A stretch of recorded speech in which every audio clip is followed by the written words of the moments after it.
praying for you. We are live. Oh my goodness. Okay. Um, Let me see if I can get this right here. Set up so where you can see. Okay, that looks all right. It's really bright. Shalom, Sister Kate here, doing a live stream. I don't even know what time of evening it is. Uh, and we haven't been live in a while. Let's see. We've got the fire going behind us. I've got a cough drop going on because we have the flu. We're still recovering from it. Michelle Craig, hey, shalom. Nice to see you. And Bobo, hi. And Sheepdog Patriot, shalom. And Mick L.A. Hunter, hello, shalom. Um, Now, I know Pastor wanted his patrons to know that we were going to be online too. That's what I'm doing right now. Shalom, John Taylor from upstate New York. Wow, what's your weather like up there in upstate New York? I bet it's cold. John Moore, shalom. USMC Connie Ohe. Hello, Sister Kate and Pastor Joe. Wow, I know where Connie Ohe is. Kaneohe Bay, Semper Fi. Semper Fi, that's right, Kaneohe Bay. Been there. It's a beautiful area. Hello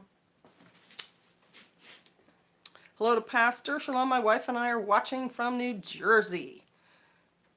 Bonnie Cole from Texas. Sister Kate, my youngest son just moved to your neck of the woods. Wow. That's really cool. How does he like it so far? Southwest Missouri, Patrick. Shalom. It's kind of cold here. Not gonna lie. There was I think it was 28 degrees last night. Had to tuck the goats in and stuff, make sure everybody would be warm enough. Not terribly bad currently. 45 degrees and something. Hang on. Hey, from St. Louis, Baker Mom, shalom. Cold and rainy in Ohio. A balmy 45 degrees. Says, unlike California, there are jobs and housing. Well, he'd be right about that. From Northeast Ohio, shalom. Shalom the ties. Torah Troweler. Shalom, everyone. Tulsa here. Yeah. So, I think we're going to get some commentary on the Iran situation. I'm trying to figure out how to move this over there. Am So I just keep prepper? talking. Hello, Sister Kate. Hope you feel better. Thank you. We're slowly recovering.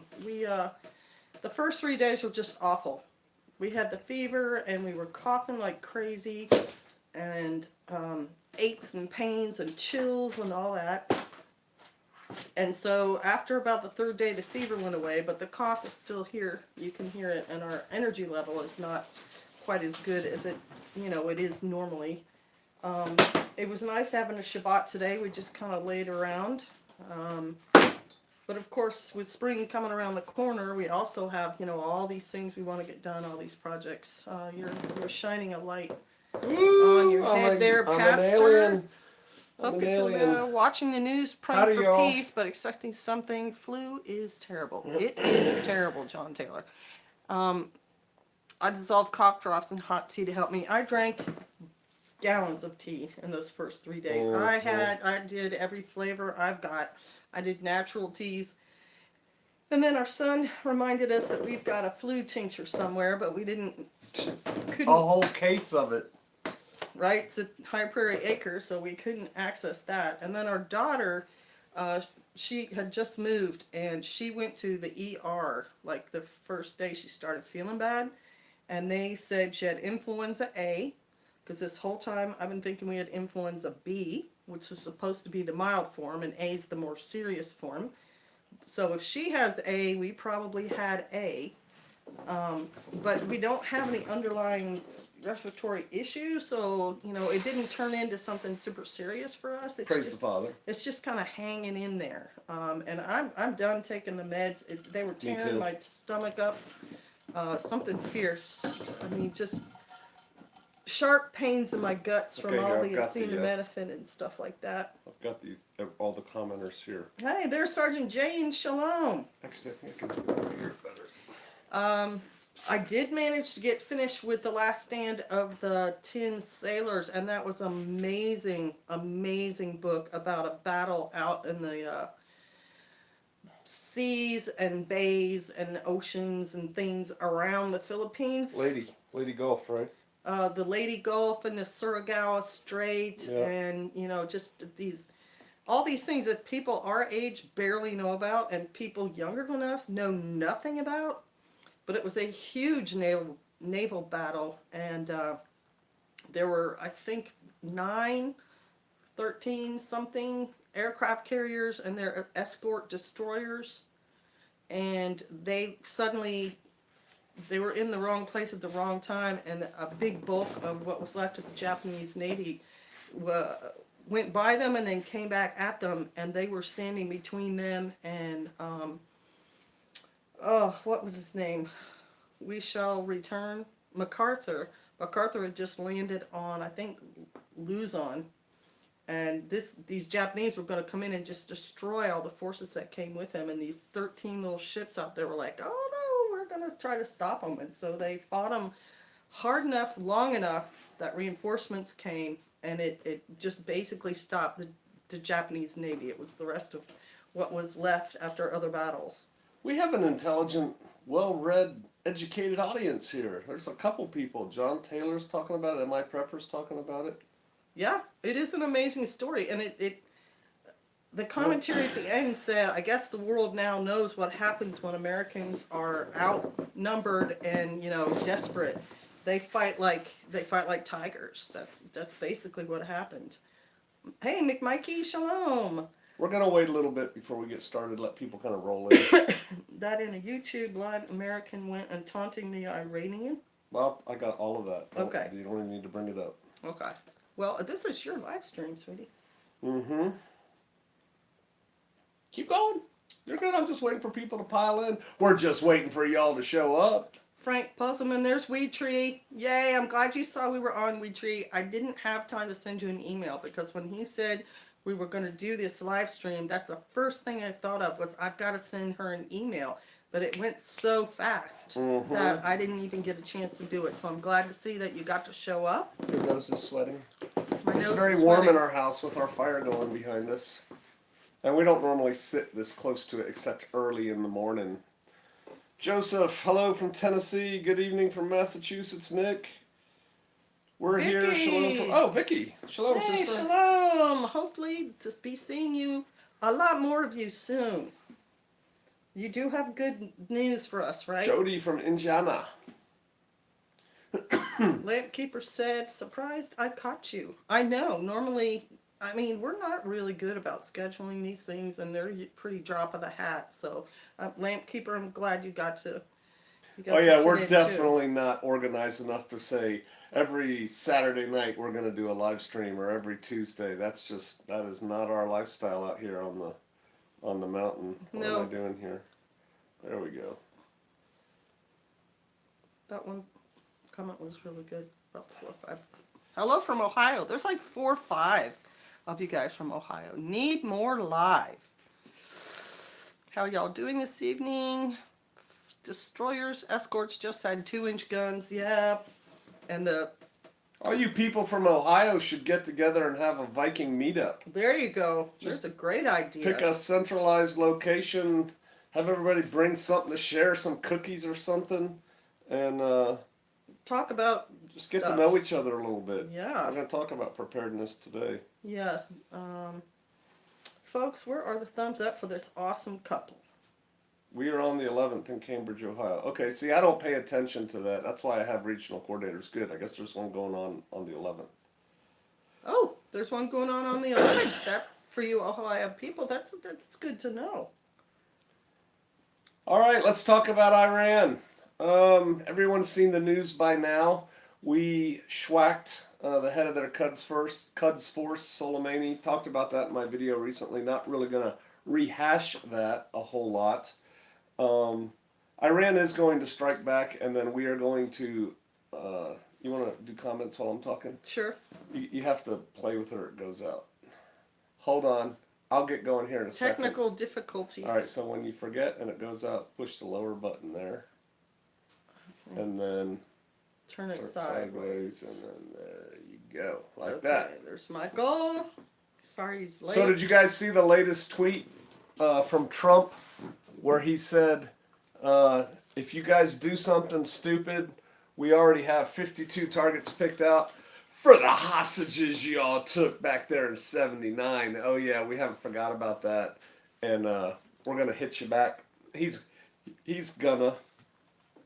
Congress is going Happy crazy. New Year, Lone Star Living. Congress is going crazy, the liberal side of it. They're going to try and stop him because they're friends with the Muslims who want to kill them all anyway and toss all their homosexual buddies off the tops of roofs. But the world makes no sense. It's topsy-turvy. Thank you for all your wisdom and teachings. BK, shalom. Good to see you. So stay tuned for more. Right now, here's the other thing. Don't get all caught up in rumors and take what you read and run with it, because there's a bunch of garbage out there that's just coming out. People just tweet stuff that's not true, that they totally make up, and then that gets repeated and repeated and repeated. It's called circular reporting in intelligence. And people are like, yeah, this is what's really going on, man. Believe me, you'll know when stuff starts happening that you need to know. What is happening right now is we are starting to pile in with forces because the American way of war is what? Let's see if somebody gets it. Give me one word for the American way of war. Why is nobody responding? No one said anything. The American way of war is... Numbers is very close. The truth will set you free. Overwhelming the enemy. Mass. Our way of war is mass. We mass up. If you want to fight the Americans, you can't let us build up. But everybody always does. And so that's what we're doing right now. We're building up. It's coming. I've been saying for a long time, war's coming with Iran, and I think it's fixing to happen. So, a little bit more on that, because I know we have some of your viewers here, and they probably don't watch me normally. Maybe. There's a lot of talk on the internet, people clutching their pearls. Oh no, Iran's now going to kill more Americans. They were going to kill Americans anyway. Rest assured. The other thing people are all upset about is these Iranian sleeper cells. I know Iranian sleeper cells. Don't worry about it. It's not going to affect you at all. Especially if you have come out of her, my people, and you don't live around big numbers of people. It's kind of hard for them to not stick out. Just saying. Well, in some parts of this country, that's not true. Michigan, maybe, but... Some urban areas, there's a lot of Muslims. Around here, there's only Muslims in Knoll, Missouri, to speak of in any kind of numbers. You don't want to live in Knoll. Right? Yep. What are people saying? West says we use big planes and falling rapid expansion devices. That's how we do war. Does Iran have the ability to send a nuke or an EMP on U.S. soil? Probably no. Glad to see with this administration, they aren't letting the medium know where our fleets are. Oh, the Iranian Navy knows where we are. Okay. So, that's what's going to be in all the news, and you'll get all of that in full. I think what we need to watch are a couple other countries. I think we need to watch Turkey. What's Turkey doing? There was a rumor that they closed Incirlik Air Base and weren't letting us refuel and stuff. That wasn't true either. But Erdogan is not our friend. He's a NATO ally, supposedly. Why we ever let them in, I don't know. But he's not our friend, and he said some really nice things about the guy we schwacked and how America shouldn't be there. The Iraqis, who are historical enemies of the Iranians, if you go back in history before the first time we went into Iraq, and we said, hey, they have biological weapons and chemical weapons and all that stuff. Yeah, they did, because do you know who sold them to them? the precursors to make those weapons? We did. Do you know who the salesman was that went over there and closed the deal on the chemical weapons that we sold to Iraq? A guy named Donald Rumsfeld as a businessman. Oh, yeah. And so they were gassing each other back and forth across that border, and then the Iraqis gassed the Kurds. So that's been going on forever. But I think my point is the Iranians and the Iraqis historically have been enemies. We invaded Iraq twice. They're in a weakened state. You know, it's almost an Iranian vassal state anymore. It's nominally controlled by Iraqis. They have their parliament and stuff. But matter of fact, that parliament is going to meet tomorrow or Monday and vote on whether or not to kick the Americans out. Good luck with that. Because the second they take that vote, I bet you we say, you guys are overrun with the Iranians, you are now the enemy too, and we're here to stay. I bet you that's what happens. So they better think that through, but they don't. They're very emotional. Some people said China, Russia. Someone said North Korea. Don't worry about North Korea. I'll get to North Korea in a second. China and Russia are going to sit this one out initially, especially, and watch us and see what we do and how we do it, because we have a war coming with Russia and China too.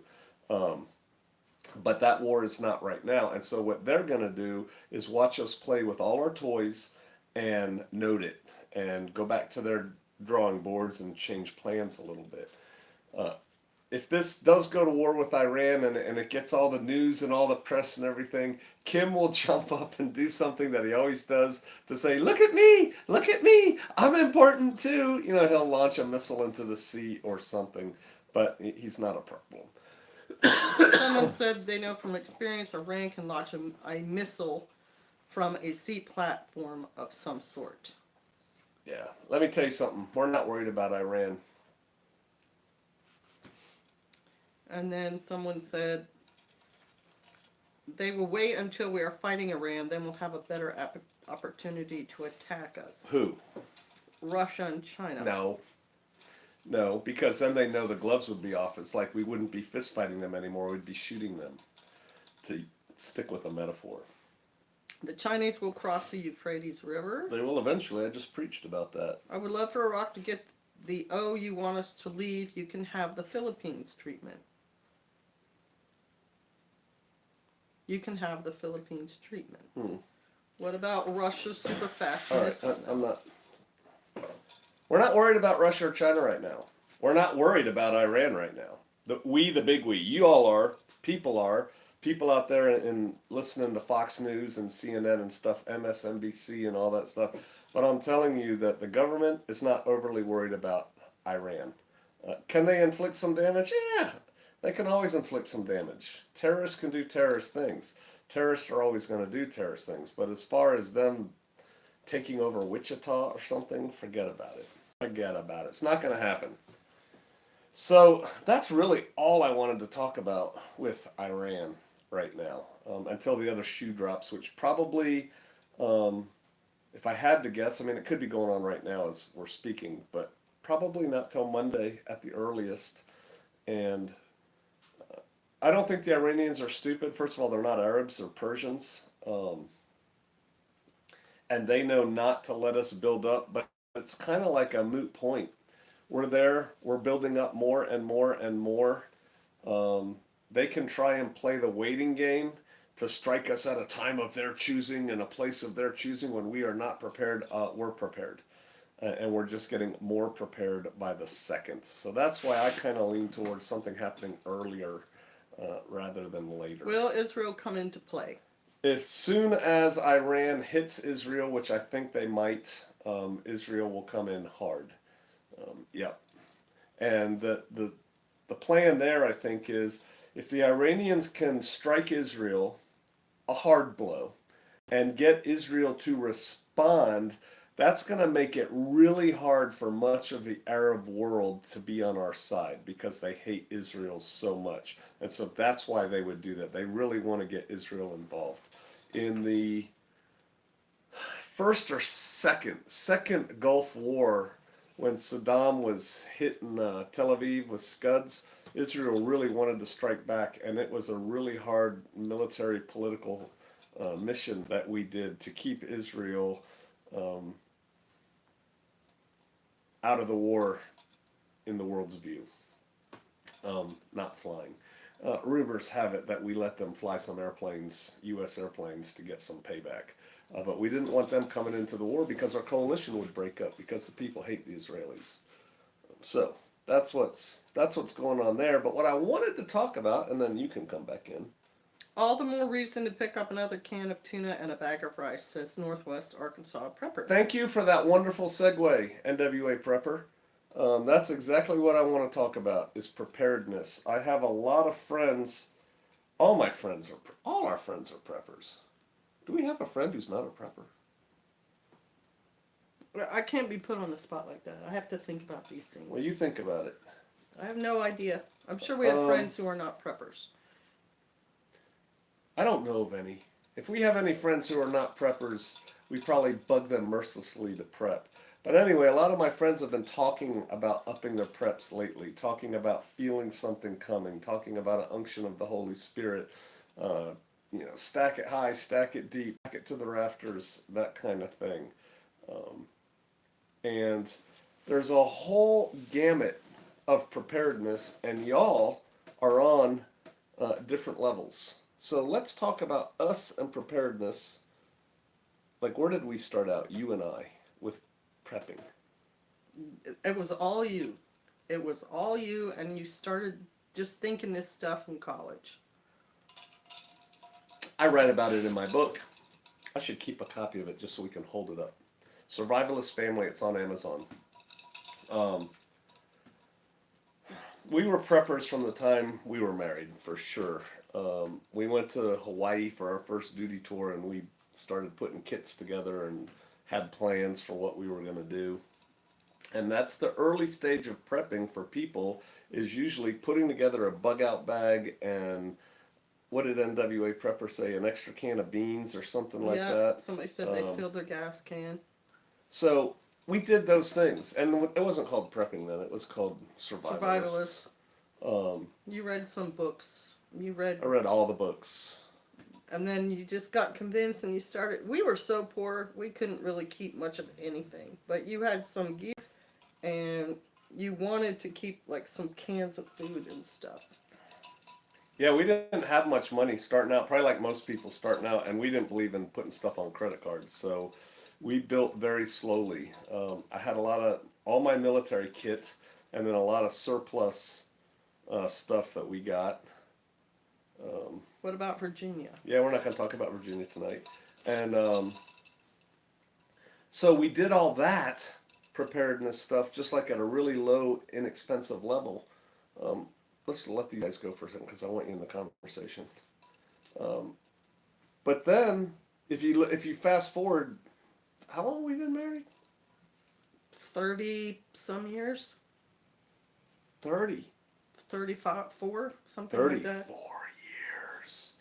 Long time. Yeah, we're coming into our 35th year this May, 2020. Now we're doing the homestead thing, right? And the homestead / tribe thing. That's starting to get to the pinnacle of preparedness, and I'm not saying that because that's where we sit right now. It kind of is the pinnacle of preparedness, and it doesn't happen overnight.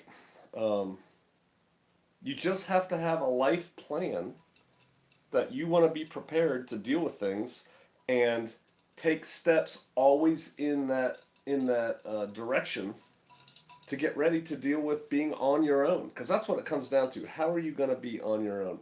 MI Prepper, was it you who wants to know about fire and gangs and stuff like that? The Cletus gang or whatever running around? I think it is. I'm not going to talk about that on this video. But at the end of the day, you need not just stuff. That's what I wanted to get to. Not just, I've got a cool bug out bag and I have this cool knife and I have a pantry full of canned goods that I bought on sale and a cool sleeping bag. That's stuff. You have to be able to produce and put up for yourself. Because what do you think is going to happen in a huge disaster? Do you think everything's going to come back to normal? I don't think so. I don't think that's what we're facing. What do you think? I think we were watching a show called Alone. and we watched 2 seasons of it, and it was very interesting who did what during the show. Because, it's 10 people, and there's men and women, and supposedly they're all some kind of survival expert or another. And they just drop them off on some... Vancouver Island is one we were watching. But I thought we watched another one too. Anyway, like a barren place. There's water for them, a lot of rocks, some trees. There's some things that are edible and available to them, but not a ton. And then they have to start from scratch. Whatever they brought with them, then they have to build themselves a shelter and make fire and try to figure out how to get calories for themselves. And what I took away from the first season was everyone who had a gill net was headed in the right direction, because everyone who set up a gill net had caught at least a couple of fish. But the guy who ended up regularly catching fish was the guy who actually went out and had a hook and line on his pole and would watch the fish come in and catch the fish. He didn't put out the lines, because the thought that you can have a line in the water and it's got 4 hooks on bait on it and you're going to catch a fish. If you're not checking those things pretty regularly, the fish that get on the line can get off, or another fish can come and eat the fish while it's in there. The one lady was doing okay with her gill net, and then these seals figured out she was catching fish in her gill net, and they started raiding her gill net. So can we turn that into a metaphor? Or into a lesson? Because I've been wanting to do that. Sure, So, whatever. It's interesting to watch that show, because I thought this whole alone thing that Sister Kate's talking about is kind of like a metaphor for preparedness and surviving a really big grid down type situation. And in the very beginning, when everyone drops off, they're discombobulated, their system's in shock. They've been together with all these people for the last week doing stuff. And now they're dropped off in the boat or the helicopter leaves, and they're surrounded by nothing but silence and bears, right? And they all freak out a little bit. Normal response to if all of a sudden all the electricity went out, right? Boom, over the whole country. We just had an EMP because the Iranians launched, whatever. Initial shock. But you've got to get your act together and get working. And we talked about how the people did a quick initial reconnaissance around their site. Some people did. Some people did and said, okay, I'm going to set up here, because most of them didn't have a whole day to go. So I'm just going to make a place to lay down, so they're getting safe is really what they're doing. But some of them just started off doing stupid activities, like let me climb this mountain and look for a better place to sleep right away. And it's like, dude, you need to chill out and figure out your environment first. So then they always focus on the people who are having a really hard time getting fires going. Well, if you want to survive this alone game and you want to be out there 2 months or more against these people, you better have your fire game down. And so people are struggling with what I consider the basics, getting a fire built and getting another one built tomorrow, getting one built after that. Well, it wasn't even that. It was just them. They could get the fire started, but you have to live on fire to really figure out how you keep that guy going day in and day out, because they spent a lot of time making fires. Like you said, they'd get it going that night and then they'd let it die, and the next morning they'd have to get up, they'd get their little striker out and they'd strike another fire up, and you got to get the little tinder bundle and everything going again. And since we heat our whole house with wood, we were both like, why don't they just build a big honking fire so that in the morning and right before they go to sleep, stack logs up on it, so in the morning there's hot embers that you can just blow in and get another fire going. It's not a thing. Right, it saves you a lot of time and effort doing that. And then the other thing they were doing was splitting wood every single day. And that's another one of those things. It just takes a lot of time and a lot of effort, and the smarter thing is to get your shelter up so that you can store wood so it stays dry even if it starts to rain, and then do that for a whole day. And get yourself a bunch of wood so that you're not having to saw every single day. Because that's what they do. They make these little fires, burn it, cook their whatever, go to sleep the next night and do it again. And they were stuck in a loop. And so the point is, you've got to adjust to the new pattern of life. Right. The new pattern. the new pattern of life. And the quicker you do that, the better your life's going to be. And so if you are thrust into a situation that it's a darn good thing you prepared for, you got to figure out the new way. And that's where I wanted to get to the food. There's a lot of people who go the first, like, almost week, it seems like, and they're not catching any food. They didn't get any food. And it's like, if you don't figure out how you're going to get your food, you're going to die. And that applies to you too. It doesn't matter how much food you store. A little known fact, at least in season 1 and 2, is that one of the 10 items people can bring is like pemmican. They just don't show them eating it. To kind of stave off and to let you get used to catching fish or crab or whatever else you're out there doing. I don't know why that says hi guy 66 guy. I think I'm just touching it with my finger. You, prepper, need to have a way that you are going to sustainably produce and store food. Right. We watched a woman who, and it may be the same, it is the same one who the seals ended up getting her net. Right. She was catching salmon left and right in her gill net. And so I'm early. And we're like, she's going to do great here. Salmon has fat and protein and nutrition and stuff. She's got enough calories each day. I'm going to quit messing with this. We'll look at this later. And, but then she had like 2 salmon yesterday or something. She caught another salmon. And she's like, I'm going to let this one go. I don't need it. I'm going to return it to nature. And I told Sister Kate, that's a really dumb move on her part. Right now, the salmon are running. There's an abundance of salmon. You should be catching all the salmon you can and staking them out, planking them out, smoking them, making salmon jerky, dried salmon, whatever, in the fat times, so that you're ready to eat in the hard times. Right. She was a really big plant person, and she could identify all these plants. Well, then the weather changes and it freezes, and all her plants go away. What's your plan? What's your plan for that? See, if you're like, well, I've got all this stored corn and wheat and rice and beans, what are you going to do after you eat that? Right. You need to know how to grow food that you will eat and how to store that food. How to preserve it. How to preserve it, how you're going to store it. Because it's awesome. Let's say you've got an orchard. Your fruit trees, if you prune them correctly every February, are going to bear a bunch of fruit. But it's not going to do you any good if you eat what's there, in the week or 2 when it's all ripe, and then it all falls to the ground and rots. It does you zero good, that orchard, if that's how you deal with it. You need to be ready to dry the apples or the pears or the peaches or whatever it is, or make jam out of them, or applesauce or whatever, and know how to can it and put it up so that you can get the benefit of what you're growing. And the other thing is, know your local edibles, your local wild edibles. Because we've got 3 things at least that grow here on Shofar that are ripe right now. Hackberries are still out there. They taste great, and so are the black haws and persimmons. They're awesome. So we know that now. We can take advantage of it. And our walnut trees. We're finding more food. That's the other thing. I was just listening to Brother Chris, and he was talking about buying land and getting on the land now and that kind of thing. Man, it's a time thing. It is really a time thing, and we're now still finding, you're right? Yeah, it's similar. We're finding things now on the land, and we've owned it since 90. Yeah, but we haven't.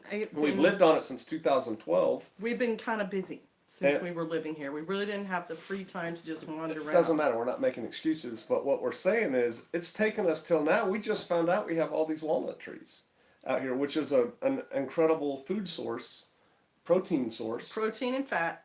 Yeah, that's hard to grow.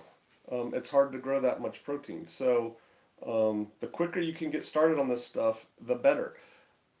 Those of you who are in the suburbs, don't despair. Like, why don't you talk about when we used to walk around all the parks in Northern Virginia and what we'd find back there?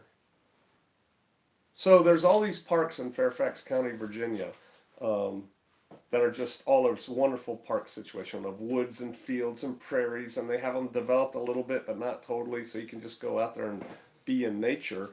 And I got a hold of these old Civil War maps that showed old roads from the Civil War and some from the Revolutionary War era, and we started kind of putting them together, and like Rolling Road is a major road now, but it was called Rolling Road because they used to roll barrels down it. Well, you start looking at those, and then you see on the map that there was a homestead here or a farmstead here, and in your mind you're like, hey, that's where Walney Park is. We should go walk around and look. And we found all kinds of neat things that people used to do out there. An ice pond. They built a pond where they diverted a creek and built ice, and then they built an ice house for it. And Well, and most homesteads, if they are that aloha. old, they planted stuff. They planted things like fruit trees or nut trees or daffodils. But there might be other things like herbs and stuff that are now much, much older and just look like they're part of the woods. We found a whole plum, what did we call it? Grove on a military base that had been part of a homestead, and somebody had planted a plum tree. And Yeah, like 2 days before we were leaving, it was Fort Lewis. We found this huge, abandoned in the middle of nowhere plum growth that was covered with bear scat. And we also found right around that same time that old pear orchard. Right. Just So, out in the middle a of nowhere. 60-foot tall pear tree. You don't normally think of pear trees of being that tall because they should be pruned, but it was a pear tree, and we looked up and, there's fruit way up there, red pears. I was turkey hunting in Columbus, Georgia, Fort Benning, and I found these ancient pecan trees out in the middle of the training area that were just dropping heaps of pecans. Yeah. And people then used to sell them by the grocery bag full. Right. Yeah. So it's good to look around your Hello, area Mr. and Healy. find stuff. From the Adirondacks. It's cold. It's nice here. Actually, it's a little chilly tonight. It's below freezing. Excuse me. Okay. Well. So, y'all just do a quick little, on a scale of 1 to 10, totally prepared for long-term survival without any input from anybody is a 10, and don't even know where your car keys are right now is a 1. Where do you think your family, your household is at, preparedness-wise? I'm interested to just see some numbers start popping up here.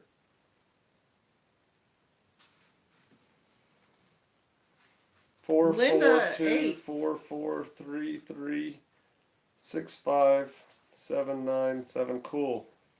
Lots of 4s and 3s. 6s, 5s. Linda, I found your letter in your space again.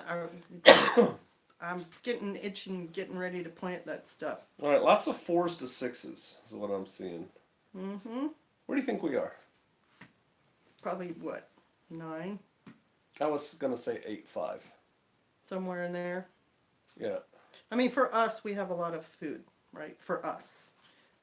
When there's just 2 of you, doesn't take a whole lot. And we have orchards that are starting to mature now. We figured out the berries thing going on, so it's kind of like I really think we're almost food secure. And the good thing is, it's not one thing. It's Right. not just our garden, or just our orchard, or just our chickens, or just our goats, or just we're kind of diversified on it. I think we're okay. We are okay, and the one thing that we have is experience and knowledge. With the goats, it's been at least 15, 17, somewhere in there, years of having goats. We now Yeah, probably about 17 years. We now have done, multiple generations of goats. We have butchered goats. We have bred goats. We've milked goats. We've made cheese and all that stuff. So give us a goat and we know what to do with it. Give Sister Kate a goat. She knows what to do with it. And healed them and so on. We also have enough wild edibles that we know and that we have planted. And I can identify them, things like the onions that will spread and make more onions, and the plantain and the lamb's quarter and so on, so that we've got a variety going on there, and we know them, and we've eaten them, and we've preserved things, so I think we're good there. That's one of the things we have that maybe not everybody has. So Babo said he needs more clothes for my growing children. Let me address that. What you really need for your growing children is shoes. To the extent that you can get or save shoes. As kids at a certain age, they grow so fast that you can pass their shoes down to the next kids. But sometimes those shoes fall apart, and shoes are going to be the thing. On the one hand, let me just address clothes. You can get clothes so cheap at Goodwill. Right, there you go. That's what I was going to say. Our son doesn't make a lot of money, and he's got now 4 little ones and plans on having more. And they buy all sorts of things from thrift stores because America, almost every town has one, if not more. And they get really great deals, and they buy quality clothes for their kids on their limited budget. So we knew a family in Northern Virginia who were poor. They had 8 kids, and it gets cold in Virginia in the wintertime. And they would buy military surplus 100% wool sweaters. Like a lot of them were coming out of Eastern Europe at the time. You could get a size small or extra small wool sweater for $5 to $10, right? And it's heavy duty wool, usually in brown or green or black. And what they would do is wash them in hot water and dry them. And these things would shrink up so small that their 5-year-olds could wear them. And they were so tight at that point that they were almost waterproof. I thought that was a good idea. So that's the one hand. Those are things you can do to stock up on clothing for kids. I think along those lines is creating buckets or bins or whatever by size. So like if you have adult size small, just throw all the small clothes in a bin. If you have adult size extra large, throw that in a bin. And you can start having bins, I call them our refugee bins, for when people show up naked. It's like, all right, you look like you're a large, here you go. So that's the one thing. Now here's another kind of morbid thing to think about. If this event, whatever it is coming, is as bad as we think it might be, there's going to be a lot of dead people, and clothes aren't going to be a problem. There's going to be whole houses full of clothes that no one's going to have to worry about. It's just something to think about, unless it's something like pandemic flu, and then you don't want to go get all infected getting a pair of Reeboks. Shoes is something to get at thrift stores too, but you've really got to look for them, if you know what I mean, to get quality shoes. That's another thing that my son and daughter-in-law are very good at. They're constantly combing thrift stores and looking for quality shoes. It wasn't that long ago in this country where everybody went barefoot during the summer and didn't get a pair of shoes on till the winter, especially children. That'll come back. Now, to Lady Homesteaders Hodge, I think you're right about what you think your big problem is, and there are ways to deal with that. Number one, have dogs. Dogs are a good thing. They're good for noise and deterrent and so on. The second thing is learn how to defend yourself. If you don't know how, then go to your local sheriff and say, hey, I want to learn, or contact the National Rifle Association and see if there's an instructor in your area and get instruction on how to use a firearm. If you know how, then be prepared to defend yourself with it, because you are one of those people, whoever needs to come to your rescue will understand if you had to use your firearm to defend yourself. You know what I'm saying? You are not some big 300-pound drunken guy who's going to do something stupid. Matthew. You are a young, older lady who needs that extra help for your security. And also lock your doors. Lock your doors. Have good lights on the outside of your house. She's someone I care about, and I saw her comment, and I wanted to make sure I addressed it, because she, of everyone on here, she needs help. She needs that. So there you go. There's some suggestions for you. Hey, Brother Alex. So he said he has soft suburbanite feet. Yeah. So when I was in the infantry and in the special forces and operational units and special forces, I had on the one hand the toughest feet known to man. I could put on my boots and walk for days and not get any blisters. And I had these weird calluses we called snake bites on the instep of my foot from where my laces would be tied. They were like calluses going down there. It looked like tick, tick, tick, tick, tick. But soft and tender as a baby's butt without my boots on. Like I would be like, ooh, ow, ooh, ah, ah, trying to walk across a gravel parking lot. Yeah, that's just one of those things. That's why I buy boots in great numbers. You have to walk outside Michael. barefoot. That's the only way to get tougher feet. Yeah, I used to save all my glasses. I have boxes of glasses, and my thought was that someone would show up in the group who was like an optometrist or whatever, and their job is just to figure out this lens goes with this lens, and we'll square this other person away in the group. Anyway, I want to get back to using alone as kind of a preparedness thing, because we didn't get to the seal.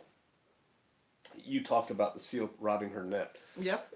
So there comes a point where everybody who's going to stay has kind of figured themselves out. The weak have fallen by the wayside on this show alone. And it's just like after an event. A lot of people are going to die in the early stages of it. And then you've got the remaining people. It's like the criminals. In the early stages of an event, there's going to be a lot of really stupid criminals that are running around out there getting themselves shot.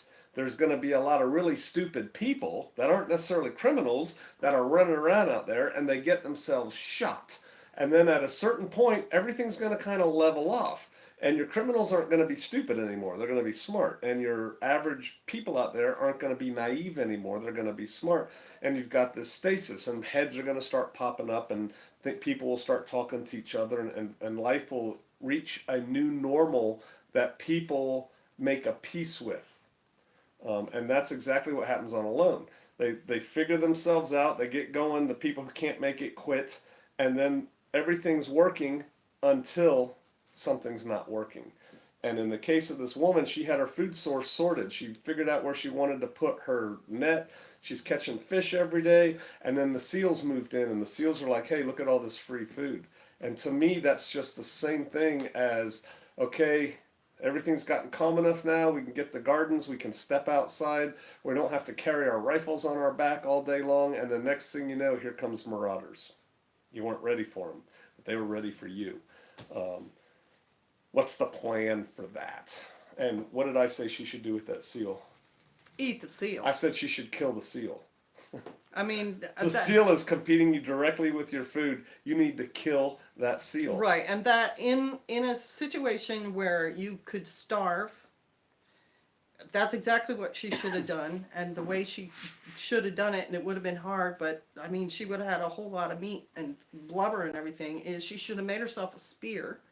And that's one thing I was Pastor thinking a said. bow. I'd have been shooting Or a a bow bow. and arrow at that seal. If you can make one that's going to be strong enough, and will fly straight Yes. and true, You missed my take on the news. then you would want to kill that seal. And that's one thing that Pastor brought up about being alone like that. Getting a fire and a shelter was, Maslow's hierarchy of needs. People did that pretty quickly. But I think only one person made a spear. And he mentioned there was just, they were in an area with bears in it. And he said, like, first thing off the top of, because they... Fire, I would have made a fire first, a big fire to keep the bears and cougars away. And then I'd have made a big old spear.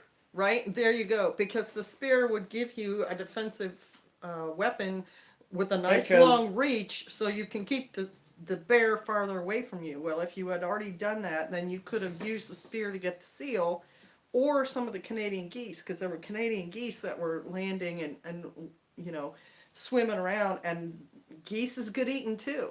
That or one of the nets that they brought with them, and the nets were really useful. And the one guy had to repair his, and he kind of spent a long time making his net. That was a really smart thing and a really good, useful thing for that guy to know.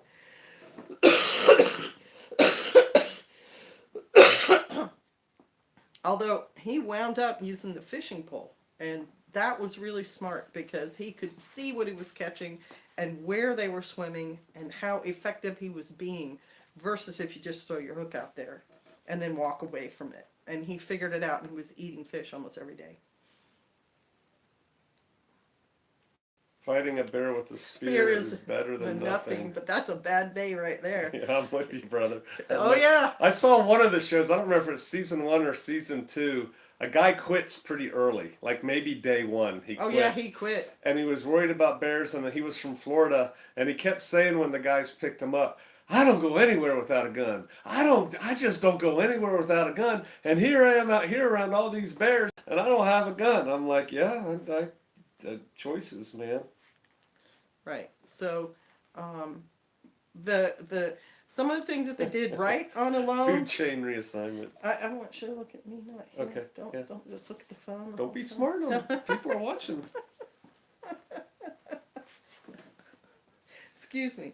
On Alone, something else that was good that one of the people did. He made himself a really nice campground. Like he made his shelter, and Hey, make Kevin Pooh go away, please.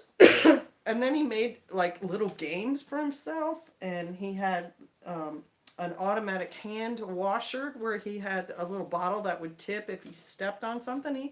He had a lot of mechanical skills. He was very handy. Thank And you. that makes a big difference when you're, living on the edge. Take time to do some of the things that are going to make your life more bearable. Did you say what Ray Mears says? No, go ahead. Ray Mears, if you guys haven't seen Ray Mears' videos, I kind of like the guy. It's kind of like travelogue camping, bushcrafting stuff. But he says 10% effort results in 90% comfort. And I've seen a lot of men in the bush. He is comfortable in the woods. And he's not some Bear Grylls looking guy. He's kind of a roly-poly beer drinking guy. But that man is comfortable in the wilderness. It's not a fake comfortable. Right. You can tell. I can tell by looking at him. He knows exactly what he's doing to set up a camp and just make himself good to go. Right. And the other thing that is worth the time and effort was the bed. Because people made themselves beds, but they didn't take into consideration the fact that the ground might get wet. And so they would wake up in the middle of the night and their sleeping bags would be all wet and it would, be a Elbow whole... X. It's not our elbow, is it? No. I have no idea.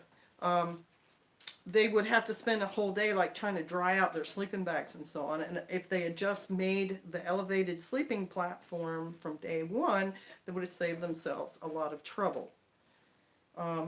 Elbow X says yes, it is our elbow. What? But Ow? Elbow X, give me 3 numbers. The first one's 1. What are the next 2?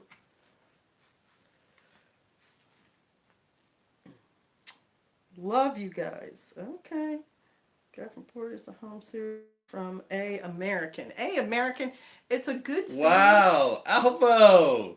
Get it! Hello, my brother. You just made my whole night, man. Wow. Oh my gosh. You have to come see us. You have to come visit.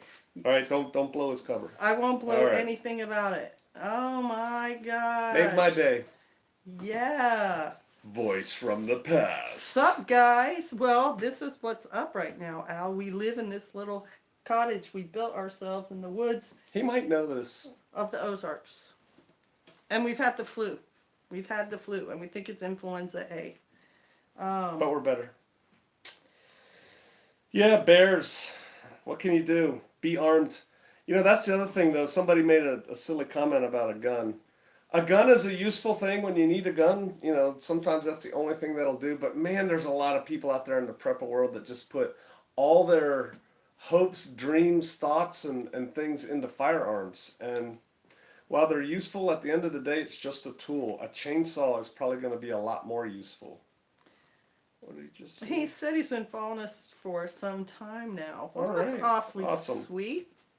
You are going to come visit, though, right? He's like, are you kidding me? You're That's going to rough out come there. visit? Are you even on this continent, I guess is the Hush. bigger question. You can carry this conversation on later. Stop. Trust me on this. Just stop. Continue about A American. Oh, yeah. Okay, so it's a entertaining series to read, but it becomes very apparent if you live kind of the way we do. He has a few things going on there. The fact that he's mentioning food and what he's cooking all the time lets you know that he's like one of those guys who likes to eat. And remember?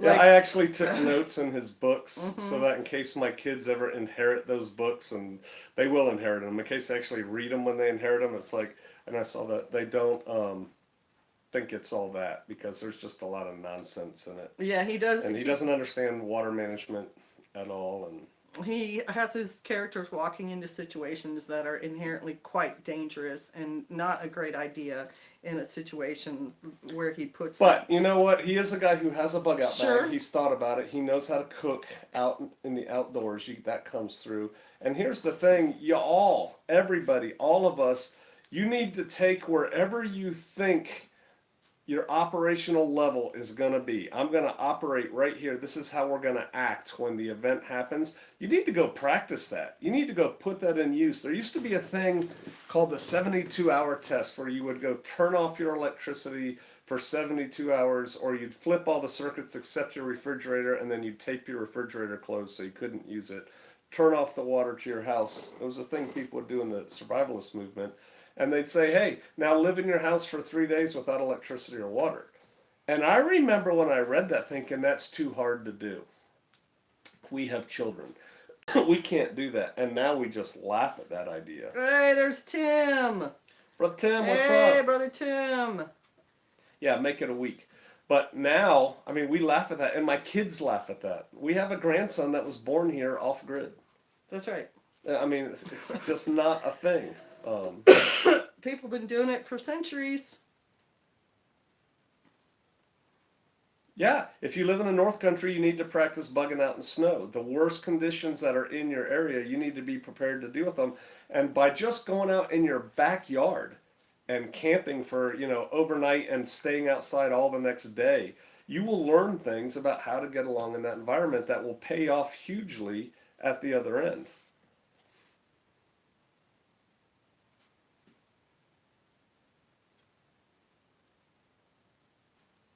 I actually talked to you in the past, but I never got the time to visit your channel to help my grandmother and mom. Well, that's very good. I'm glad we could be of help. Eat above your bucket of your food, live in your tent, cook over a fire. Yeah.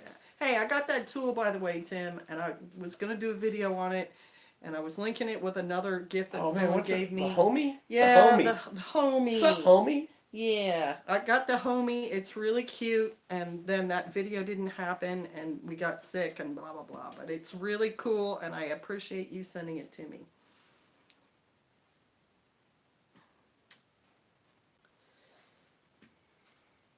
Snow cave in snow and sleep out. You two are inspiring to do a bug out camp out tomorrow. Nice. So let me talk about a bug out camp out on the spur.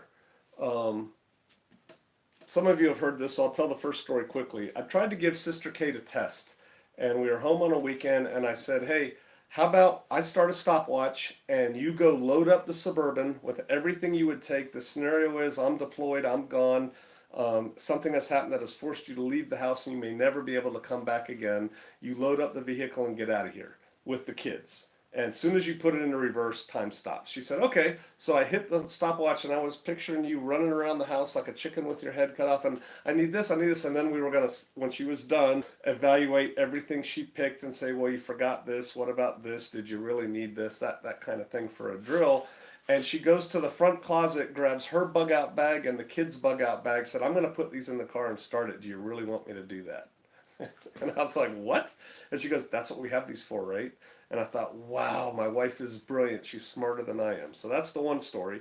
Then the other story is y'all were gone to Florida. Right. And I was home on a weekend, and I had the Monday off. So I'm sitting there on the computer, and I'm looking at a prepper site. And I just had the idea, why don't I just do an immediate bug out and do a bug out bag camp out on my own? And I had a dog, and I said, okay, I'm going to drive to the National Forest about 3 hours away. I think it was called George Washington National Forest. And I'll take my dog's cable and a 5-gallon can of water for the dog. And what my plan was is I would go park in the forest, get out of my car, hike to the top of the mountain, and then hike back down to the vicinity of the car, because I didn't want to leave the car alone overnight in the National Forest. But I'll pretend the car's not there, and I'll camp out and see how it goes. And I talk about it in my book. And that was a good event, though, to do that. And it was pouring rain and thundering and lightning. But just testing yourself, making yourself go do the things is so important.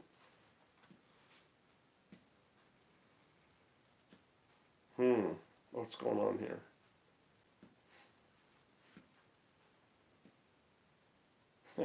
Cal Gallagher said, I just tried living without money. That was a game changer. I have better people skills now. Yeah, I believe it. Humans are the most hostile creatures. That's the truth. Yep.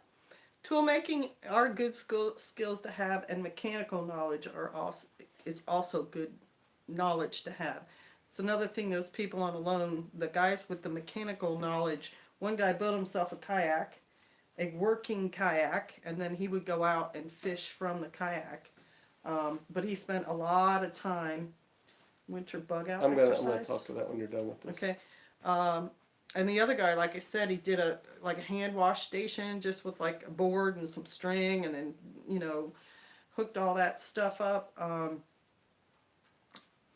And then there were other people who were camping out there who had no knowledge, and so you could tell by their shelter and what they were doing every day that they didn't know how to, at least make yourself a little chair to sit down in and some sort of little table so you're not having to bend over every day. But, these things make a difference. So Patrick Heinen said, I wish you guys still had the bug out exercise. Patrick, I'm about to make your entire year. Here's what you need to do. Find one other person who wants to do it with you. Call it working on your prepper people skills. Find at least one other person that wants to do it. Pick a 3-day weekend coming up this month or next month. There's 2 of them. Go to the nearest patch of national forest or fields or state park or whatever and live out of your bug out bag for 3.5 days. That's it. That's all there is to it. Don't need to do anything else than that. And you will learn so much by doing that. So, or host one yourself. Right, that's what I mean. Just put one together and go do it. It's not hard. Just find a piece of land and go out to it. Concerning hip arthritis. No idea. I don't have it. Praise the Father. Short of getting yourself a new hip, just deal with it the best you can. But the thing is, Patrick, you got to do it. And see, this is a prepper skill right here, too. Not waiting, and I'm just taking your comment and bouncing off onto everybody now. It's for everybody. Not waiting on somebody else to do it for you. Not waiting on somebody else to set it up. Not waiting on someone else to have the event and you come to it. Make it happen. Schedule your own event. Do your own thing and invite other people to it. It's not hard to do. It's just hard to convince yourself to go do it. So just do it. Use some initiative and get up and go have one. I tried winter bug out, but would rather set books on fire. And I love books. Then you need to do it some more so you get used to being out in that.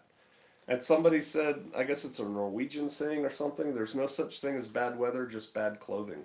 I was going to say the biggest key to being comfortable when you're out in the weather is having the right gear and clothing. Makes a huge difference. And a lot of the people on alone, that was the worst weather almost you could be in. It was like cold and wet. Cold and raining. And a lot of them were wearing the military extreme cut, cold, wet, ECWS, whatever that is, the Polypro and Gore-Tex. Mm-hmm. I had a friend who used to say, if it's wet enough for Gore-Tex, it's wet enough for heavy Gore-Tex.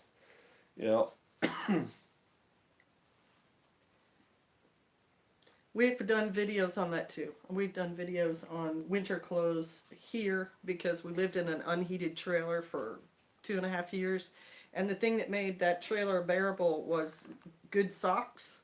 And they're worth paying some money for, with wool in them, some sort of polypropylene long underwear.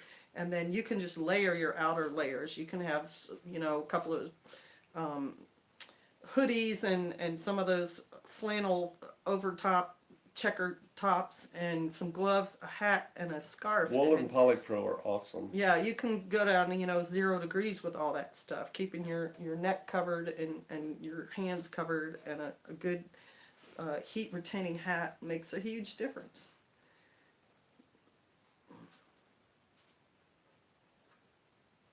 Yeah. You're welcome. Well, the comments are coming fast. What tools you have, if you don't have the knowledge, are useless, and it made me a voracious reader. It's great. You need both. You need the tools and the knowledge. And experience comes from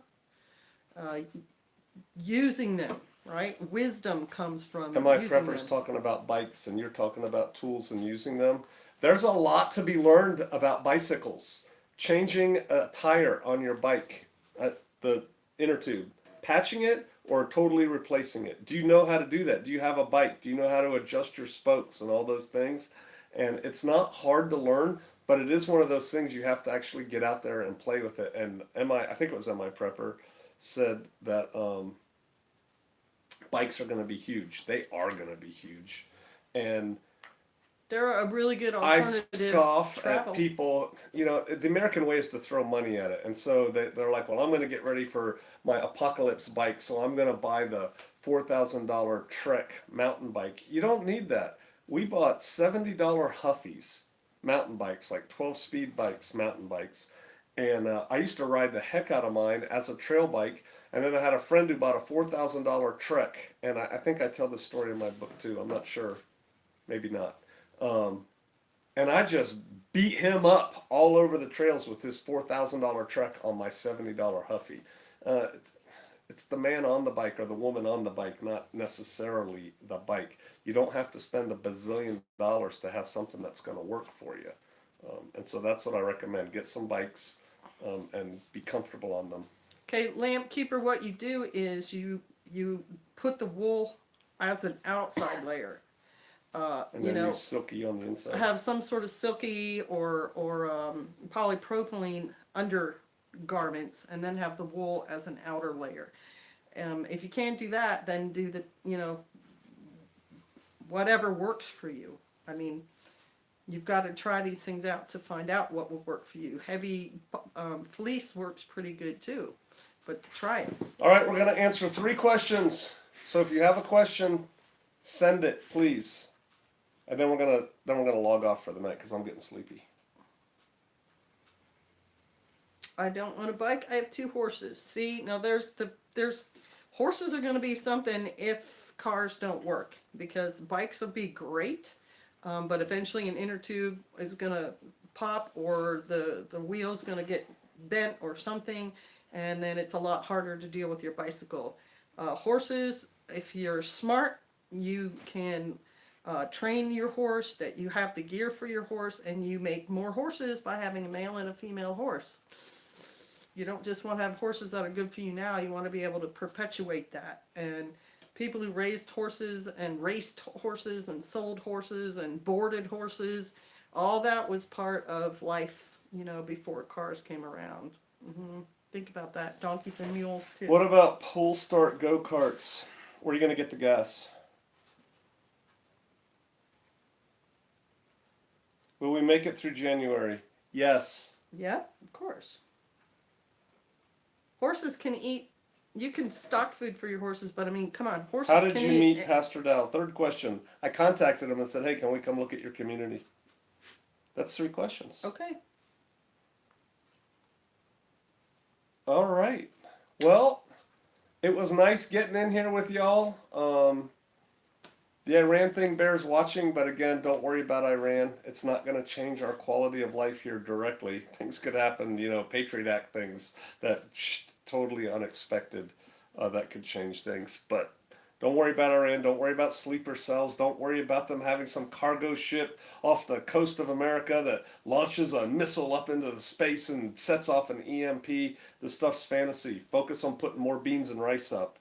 Focus on your medical gear and your medical skills.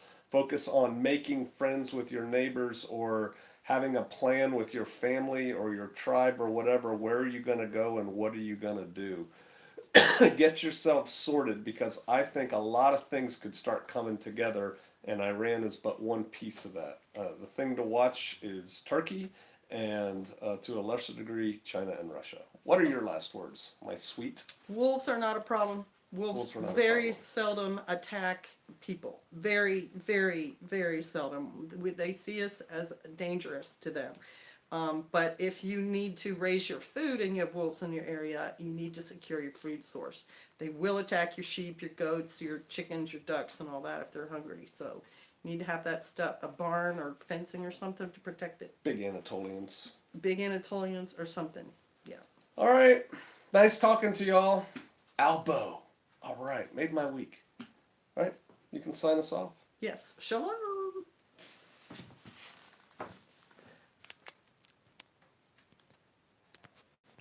Isn't that a stop button right there? No, that's the stop button.